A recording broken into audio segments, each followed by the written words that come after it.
Welcome back to another episode of Entrepreneurial Athlete.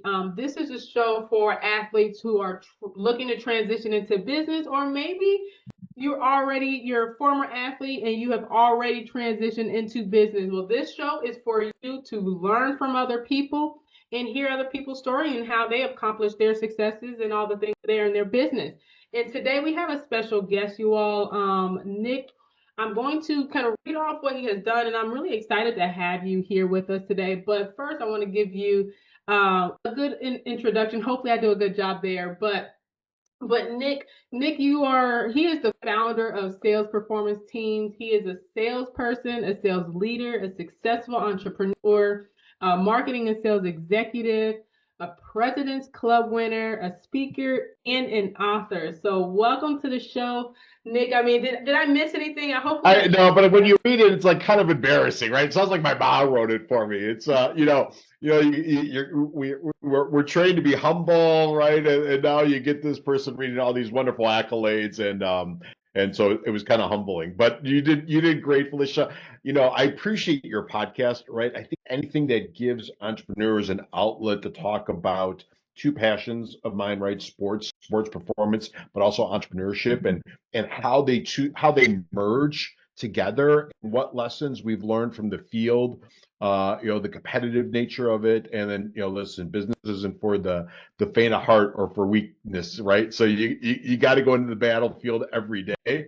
So I think, really your podcast really has such a cool niche, and I appreciate you doing it. And I think anybody that could provide what you provide on the service side, right? Your business and the business that you and your husband have and your family has, if you're not taking care of the money, you're not taking care of the books, as an entrepreneur, you're going to be in trouble, right? So you need a really Absolutely. honest broker and somebody, if you're not from the finance side of the business, somebody to really help you understand that, because you might be busy and you might be chasing cash, but you may not be profitable, right? And Absolutely. so, and we see that so often, right? And so we got to get with people and say, you got to raise your rates, right? And we'll get into all that. But I appreciate what you're doing. I think what really this podcast is really kind of cool, because I keep on running into athletes, both at the collegiate level and the pro level, that once they get done, they still have that drive and that energy in the pursuit of maybe doing something bigger than maybe they did on the field. And so they're going into entrepreneurship. They think, is probably the smartest way. And we just talked about somebody that we both know. We'll leave her quiet for Absolutely. another podcast. But just how many athletes go into entrepreneurship, and I think really they go into sales because they really fit the archetype of that. So we could talk a little bit about that too. Yeah, I do believe that athletes, we have those like foundational skills that are easily transferable if we do it the right way. If we hone in on those foundational skills, they transfer very well into entrepreneurship, in my opinion. And so I want to kind of take it back, right? Because what is your background around sports? I mean, where did it all begin for you? Yeah, so it's a great question. So I, up to and through high school, played baseball, right? And back in the day, now there's like a travel team every which way you turn, but it was American Legion ball I played, right? So that was kind of at the highest level, and then played intercollegiate sports when I went to college. I had dreams of walking on, but it just wasn't for it, and I really kind of had it wasn't the university for me to walk on. And then when I transferred, there wasn't the portal like it was now, and I probably could Yeah. have walked on at that other university. But yeah, so I played all the way up through high school, and I played throughout college, and then post college didn't really do a lot. Got into more the golf, right, and tennis, which I call the business pursuits of sports, and played. And in college, I actually lived with somebody that was on the tennis team, and on our college lacrosse team, and our college golf team. And the golf guy, my roommate went on to go get his tour card. I never really materialized back in the day. You didn't. It was the Nike tour Yes. and then the PGA. Now there's so many different tours out there. But yeah, so I'm aging myself a little bit by the folks that are listeing in their car. But Yeah, so I've been around athletes, I've played the game, loved it. I was a catcher, and so I think that gives you a lot of analytics that you need to do in baseball, and you kind of have to know everything and kind of guide the field to where it is. And I think the lessons you learn even as a young person on the playing field translate into business and translate into entrepreneurship, as we started talking about. So. I think also you said it very well. The coaching. I think you can never get enough coaching. One is when you're on the field playing and competing, Mhm. but also I think when you are in business, right, and that coaching that you get and having different coaches, right. So I remember playing, right. You had a catcher's coach, right, and Mhm. you had a batting coach, right, and you obviously had the head coach. And then we went over stats, right. So we were in the Mhm. early analytic stages, and I think in business, you can never analyze your stats enough and never do it too. And the great athletes that I interact with, and still to this day, now in the business, they have a beauty of being able to see the entire game, right? They can kind of see 3 steps down. And I think for business too, they see 3 to 4 steps down and have a bigger scope, right? And little nuances and problems and hiccups, I think affect them, but they don't show it, and they kind of learn to bounce through it, right? And like I was just had dinner the other night with a large group of people, but Dexter Wilson, who played football, Mhm. was Uh-huh. at the thing, and we were talking, and he's like, "Listen, he goes, you don't have a second chance. You got no option, right? You got to just fight through, and the economy slows down. You got to go out and find new business." He's talking about how he owns a freight company, a transportation and freight company, and how they got burnt for $28,000, right? He goes, Oh, you feel that, and you have yeah, to kind of figure it out. And I think, um, there's that figure it out attitude that athletes bring to it. absolutely. We all kind of figure it out, and we all want that last play, right? I always ask people, did you want the ball at the end? Yes, I wanted the ball, right? I wanted to be, the batter, even with 2 outs, and man on first, second, and third. I want to be in that batter's box and be able to control that. So I think there's that attitude, but there's the um, I'm going to control my own destiny, right? And I Mhm. think Mhm. sports, yeah, you need a team, but Yeah. you also have to participate and control what you could control, right? There's a great book that talks about it, right? Mhm. He's the University of Michigan head coach, not head coach, but their personal development coach. Okay, gotcha. Yeah. And the one thing I learned, which I think is great in entrepreneurship and then also in sales, is control the controllables, right? You Mhm. could you could only control getting a really good discovery call done in sales, right? Yeah. Really control your prospecting calls. You can't control if they're going to say yes or no to your proposal. Mhm. And so if you put everything you have in that, you're gonna burn yourself out. But you realize, okay, I could only do the best I possibly can. So I think there are so many things we learn from the field of sports, right? The Yeah. spirit of competition, the spirit of Mhm. proper Yes. competition, right? I Mhm. think Yeah. I see a lot of improper competition. As you get older, like now we You play more know. tennis and golf, and pickleball become the vogue. And I was on a court and I was playing, and one guy was very aggressive on the other court next to me, and I Mhm. watched 2 or 3 balls that were in that he called out, right? And I think the proper competition, right? You're going to call Yes. them properly, right? You want to win, but you want to win fairly. Yeah, we all want to win, but you want to win fairly, right? Because you're Yes. going to hold your head up high. So that's a long answer to a short question. No, that was good information because you said one thing that really caught my attention was you said that um athletes sometimes we think like 3 steps ahead, right? And we transfer that over into business and I was thinking that you said you are a catcher and I believe I don't know everything about like baseball. I'm not really too I don't watch baseball too often, but a catcher, I believe, they're the ones that really see the field, right? Don't they see the field? They They're have, the only ones that have the full vantage point of the field. You're 100% correct, right? We see yeah. the field at any given time.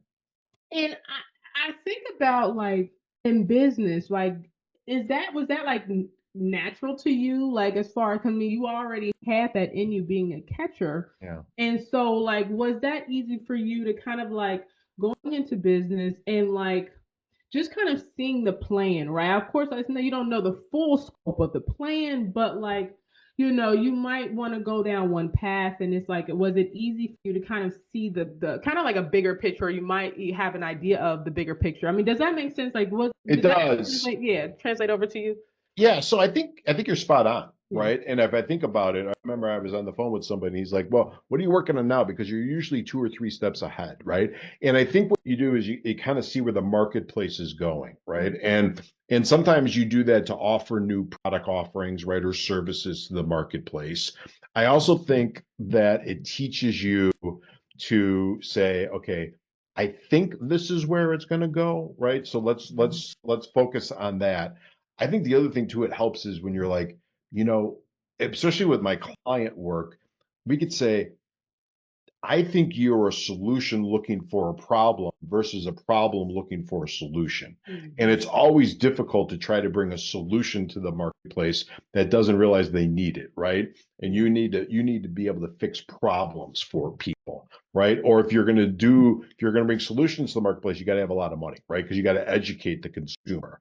Or it's got to be something so mind altering that the person's like, well, I need this, right? So if I think about services, we didn't know we needed Uber till we realized how horrible the taxi cab situation is, right? Nowadays, you get into Ubers and they're just as bad, if not Yeah. worse, right? But, so when you're doing disruptiveness, you got to be able to see, well, this is really a bad experience. And let me bring a good experience to the customer. And therefore, that will be my entree into the marketplace, right? So what needs disruption, right? Or where's the marketplace going? Right? Where are we going 2 to 3 steps? Yeah. Right now we're in the space of AI. I know that's something that you're really interested in too, Mhm. right? So where is that going to go?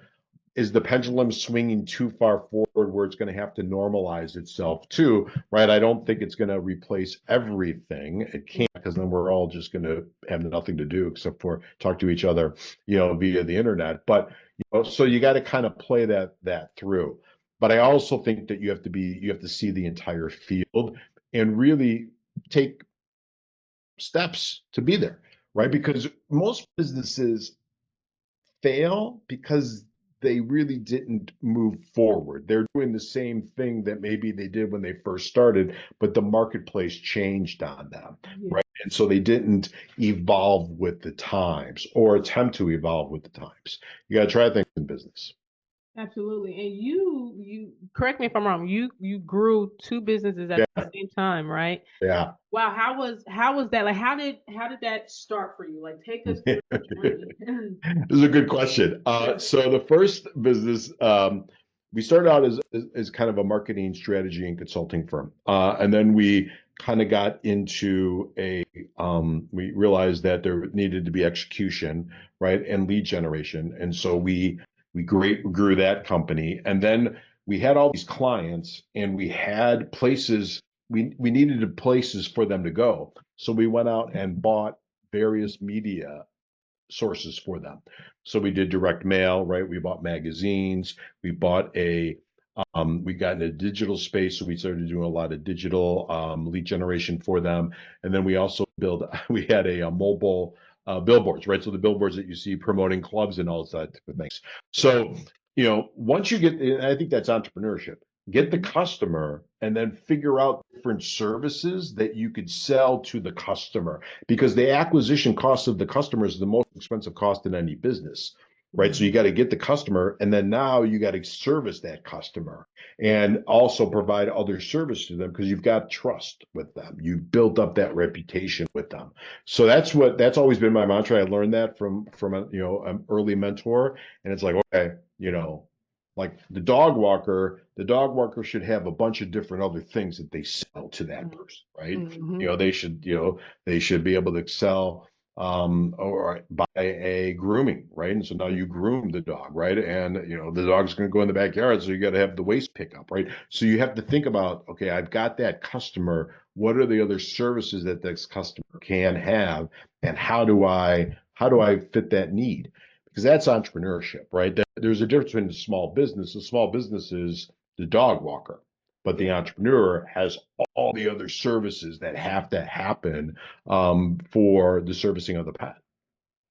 It's interesting because I know when I was in the beginning journey of my entrepreneurship, I felt as if I needed to have all of these. Like, I didn't know exactly what the solution was, but I felt like I needed to at least have, all of these services, at least to the client. Obviously, back then I wasn't really clear on my niche, but I think listening to, the Alex Hermosis, the Myron Yeah. Gold, like all of them, um, I have learned that if you solve one problem for the client, right? And you said something where it's like you solve one solution to their problem, and now they're hooked. You've already established their trust. Now you can go in and realize, wait a minute, you have this problem, you have that problem. Oh, I can solve that problem for you. And then you slowly see that, wow, my business, I don't only do X, I do Y, Z, whatever, because that one client, they've already built your trust, like all the things there so that you can service them in many different ways. And I think I like that. I think now I'm going into that type of model, Sure. um, especially with the fear of AI. Like AI is, coming into the industry and it's disrupting, the marketplace. And I don't.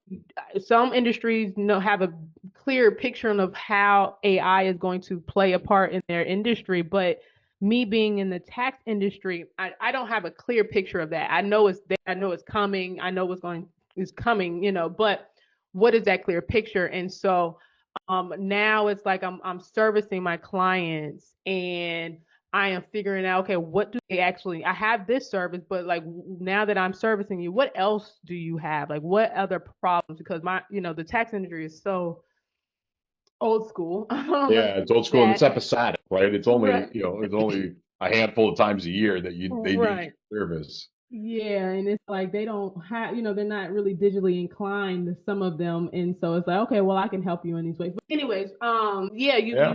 you you say some really good points there, and so, what were some like I'm sure your journey, I mean, operating in two businesses, two successful businesses. I mean, I can only imagine like the roller coaster, right? Like what were like your biggest lessons in that building like two at the same time? It's a great question. So I'll tell you, they all kind of fit together, but they were so the first business and that during that time it was 2006 to 2012.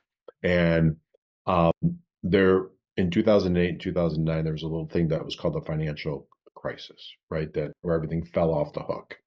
And we were heavy in a lot of our client base was heavy in home improvement, home services. And that business dried up overnight. Like we blinked and it dried up overnight. And cash dried up overnight, right? So it goes back to kind of what we talked about, the importance of what you guys do with bookkeeping and managing and watching that. And I was a really good front of the house guy, but I had to bring a partner in that was really good in the back of the house and watching the books and watching the AR and the accounts receivable and that type of thing. Because I remember blinking, and our biggest client that was probably close to six figures, or above six figures actually, to us went bankrupt, and he had a big receivable, and we let him go one month, and then let him go a second month, and then boom, he filed for bankruptcy and left us holding the bag with a lot of, it wasn't just client service work. We paid for mailings. We did, we had a lot of exposure, Google AdWords, things of that nature. So always watch the books, right? Is the lesson number one. Two is watch what's going on in the economy, because the economy told us what was happening, but we just didn't want to believe it. So an example would be the home improvement, home services, right? Everybody was getting the house flipping and that type of thing. I remember I was dropping, my children were young at the time, and I was dropping my children off at summer school. Right? It was my job, my day to drop them off. And I was walking out, and there was a construction guy, flipper, renovator, whatever he was. He was on the phone, and he was talking about a piece of property in our community, and it was beyond a teardown. It was horrible, but he was going to pay $750,000 for a lot. And I'm like, that's a lot of money, right? I'm like, something's going on in the marketplace and it can't go on forever. And so then that's the second thing is pay attention to the marketplace. Third was at that time, right before it all proverbial hit the fan. I'll be polite on your podcast. I won't use a derogatory term.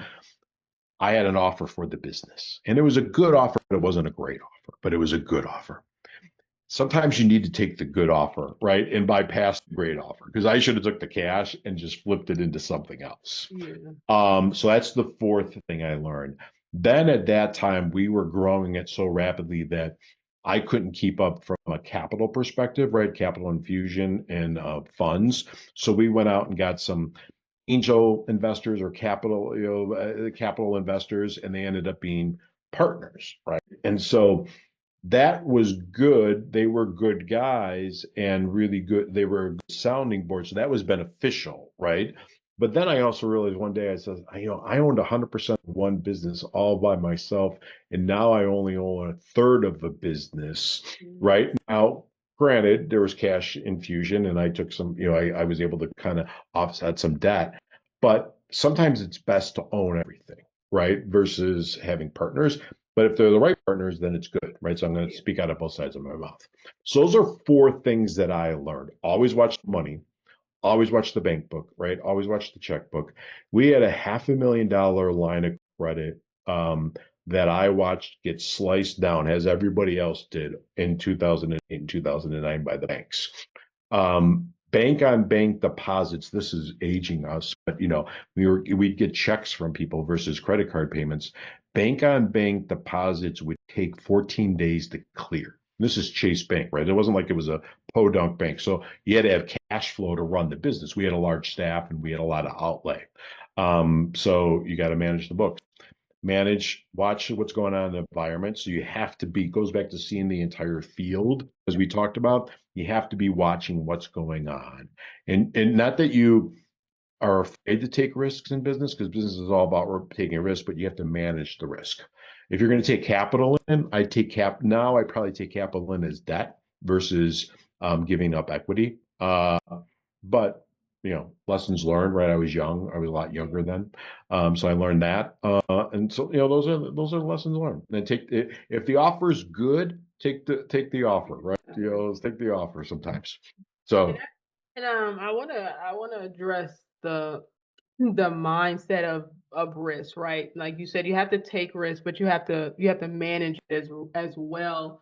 Was that something that you learned over time? Like, how did you adopt that type of It's a mindset? great Mhm. it's a great question. So Mhm. I've been blessed that I've had a lot of really good mentors, right? A lot of good um, seasoned entrepreneurs and seasoned small business owners that when I ask questions, they took a liking to me and they would always spend time with me. And I remember having one, and this guy was a really seasoned entrepreneur, really, really seasoned. And we were coming back from lunch and we're in the parking lot. And I remember asking the question that I didn't ask at lunch, but I should have. I said, when do you stop being afraid? And he said, I don't know. I'm afraid every day. And that's what drives me. That fear that it could all go away drives you. And I remember reading a interview or listening to an interview with Bill Gates from Microsoft. And I think he said it wasn't until, like in his 50s, that he felt secure in Microsoft. I mean, this guy's already the richest man in the world, but thought it could go away at any given time. And so to answer your question, I think you're always driven by that fear and you always have it. Now, you can't let it paralyze you, but I Absolutely. think it grounds you and it allows you to say, okay, what's the old analogy, right? Fear is knowing that it's there, but doing it anyway, right? Or getting on Okay. the horse and saddling up and riding off. And I think you have to acknowledge it, but you can't let it paralyze you. And we see that in sales a lot, right? Where they're fearful and they don't want to make the calls or they don't want to do the follow up and some of that is training, right? Some of that is training the mind, right? Some of it is, making sure that the body is still, in good shape and active, right? And, there's the fight and flight, right? So I don't know what to do, so therefore I'm not going to do anything. I can't paralyze myself. So I think a lot of it is, but you have to realize that, okay, it's there and everybody has it, just like your customers have fear. Yeah. But they have fear that what you're selling them won't work out, right? They have fear that they've made bad decisions. And so you have to realize that. And I don't think it ever goes away, but you need to kind of just be in front of it and fight through it. Yeah, I believe my viewpoint of fear is you can't be. I know that there are some people that just are afraid to make the wrong decision, Sure. right? And I feel like every single decision that we make always works out in the end, as long as you're moving forward. And I do believe that no matter what, you might veer off to the left a little bit, but as long as you're moving forward, you learn from it. As long, of course, you have to have adopt that mindset of making sure that you learn from what you have gone through so that you can get right back to where you need to go. But as long as you're putting one foot forward in front of the other, and because I know, like, I mean, in business, we want everything to be perfect, and Sure. Sure. nothing goes perfect. I don't care how successful you are. Any successful individual that I have learned and heard and listened to, they always have some type of story that they have gone through and that they have transformed from. And it's just part of. I just look at it like it's just a part of your story. It might suck in the midst of it all, but you have to go through it to learn from it to build character so that you can come out better on the end. And so as I was listening to you with the when you were saying about the angel investors and all of that, was that like I know you said that like you needed the cow or you were growing so fast. And I think that maybe I'm hopefully I'm not mixing my two stories together, but you were growing so fast and you decided to do go the investor route. Is Mhm. that correct? That's Okay. correct. What was that process like? I mean, do you stumble upon investors? I mean, is it because of your community? I know you've had mentors, and so, Yeah. is it all about who you know? Great question. So if I think about it, it was probably really good timing, and really kind of got connected to 4 to 5 really guys that liked to do this and liked what we were doing. So it was a warm entree, right? So it wasn't like I was going after them cold. But we had to kind of create the pitch decks and we had to create the story and we had to create the financials and the 5-year run rates and everything that they want to see because a lot of them were for the financial services. But listen, there's ebb and flows, right? There was times the deal felt like it was going to fall apart. There was time that I think we talked to a total of 10 investors. They all said yes, and then they fell down. Some guys bought more, put more in, and so you're constantly moving, and it's never done until it's done, right? Type thing, and the money's wired. But it was warm, so that probably helped. But my guess is that these guys get approached all the time. And so, it's easy to say no than it is to say yes in a deal, right? Because no is a default. So, but we had the initial is just here's the idea that we have. Here's what we're doing. This is what we've done. So we had a proven, it wasn't like it was a flyer, right? We had a proven track record and we had results. But we had some stuff we wanted to do with the money, i.e., the acquisitions that I talked about. And so we told the story. We had built out the financials, and so a lot of meetings, and a lot of emotion. I won't lie, right? There's ups and downs, and there's Yeah. emotion aspect to it, but you know, we knew one, and then he brought in others, and then we knew another one, and he brought in others, right? So you're piecing together a lot of pieces of the puzzle, but it was warm entrees, so we were lucky in that route. Um, but maybe we weren't, right? So maybe we because it was warm, we didn't push back as hard. So there was that also. Okay. And I know you specialize in marketing, you specialize in sales. Yeah. From a small business owner, Like, what are some tips that you can give to that individual that's really just wanting to grow their business and don't quite know how to? They don't really, well, I'll just say don't quite know how to grow their business. I mean, how would you market yourself nowadays? So I think we talked a little bit about it with this this call podcast, and I think the first thing is think like an entrepreneur, not like a small businessman. And what I mean by that is an entrepreneur sometimes will make a sale to get a customer, and then you know, and maybe they figured out that I have stuff to sell on the back end, or cross sell them, or upsell them, or oversell them, right? So it's all about the acquisition of the customer. So focus 24/7 on that. Make it profitable, right? And maybe if it's okay, I could go negative on the sale, right? I spend $500 in media, and the sale's only 450, but I know I have other services to sell them, or I know that they're going to be with me for 7 months, right? So the average customer, the LTV, lifetime value of a customer, know that, know what it costs you to acquire a customer.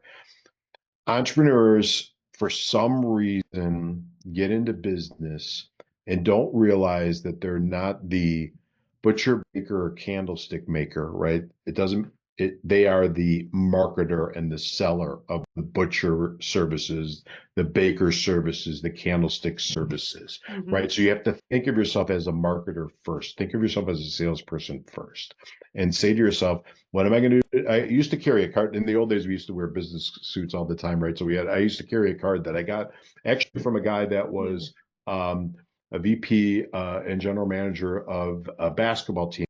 His son now coaches the Miami Heat. I forget, his name was John Spolinski. I forget his son's name, but he said, did I make a sale for my company today? Right. So every day you have to say to yourself, did I make a sale for my company today?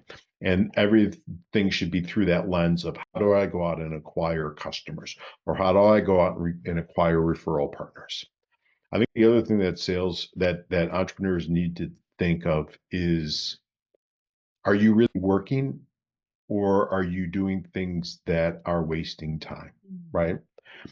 They'll take a lot of meetings, and those meetings will never amount to anything, right? They'll spend a lot of time researching a $5 product when they won't make a cold call, right? Or go to referrals. The third thing that I could tell anybody that's thinking about it is, people want to help you. I've said I've been very lucky that I've had people that wanted to help me, or that answer my questions.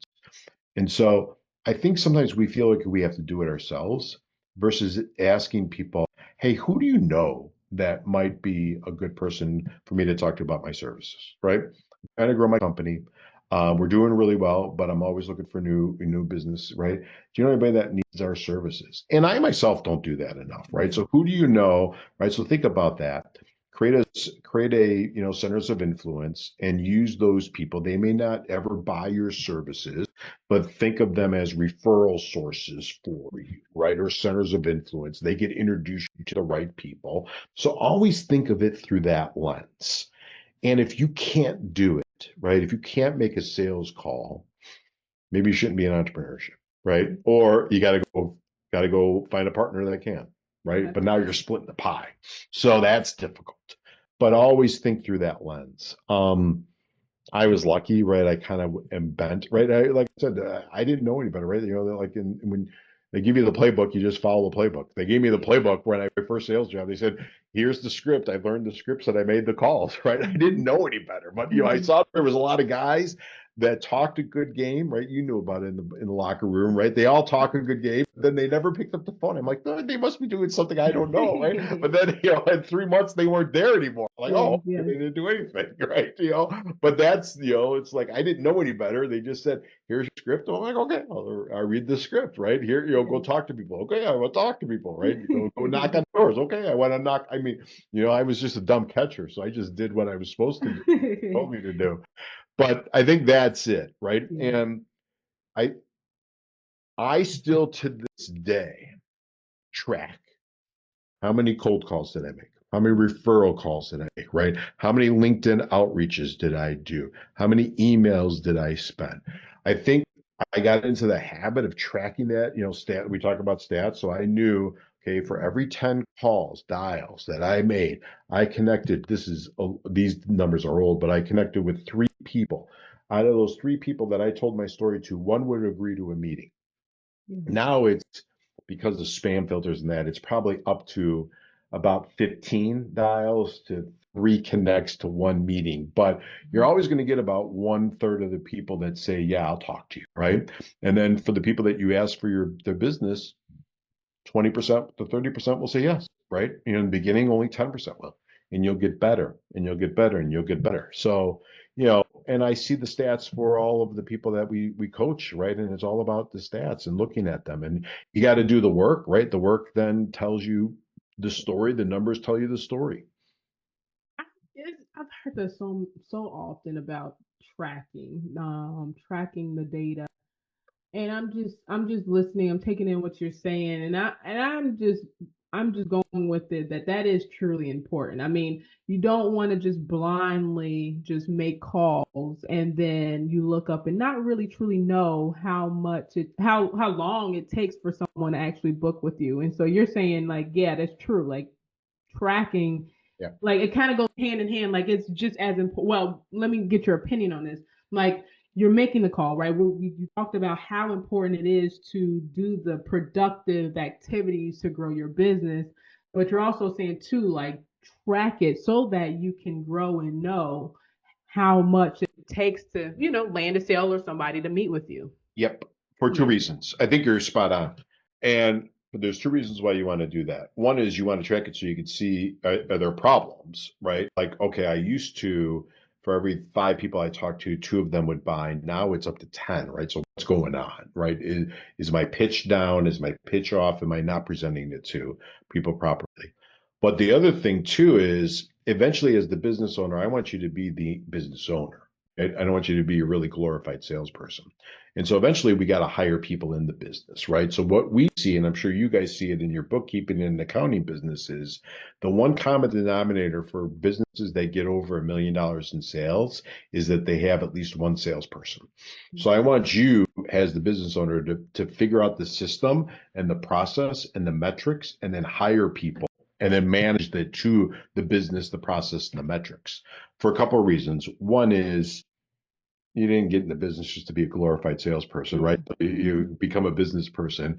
2 is I eventually think that I want you to sell that business or you want to sell that business. It's probably going to be one of your best assets, but nobody's going to buy the businesses if there's no salespeople in it or sales processes or marketing processes, right? Because they're going to say, well, when you leave, everybody's going to, all your customers are going to be up for grabs, right? So you don't have a business, it's a personality driven business, right? And so what will happen is you won't get the price that you want for the business unless you have a sales process, right? A lead acquisition process, a customer acquisition process, a sales process.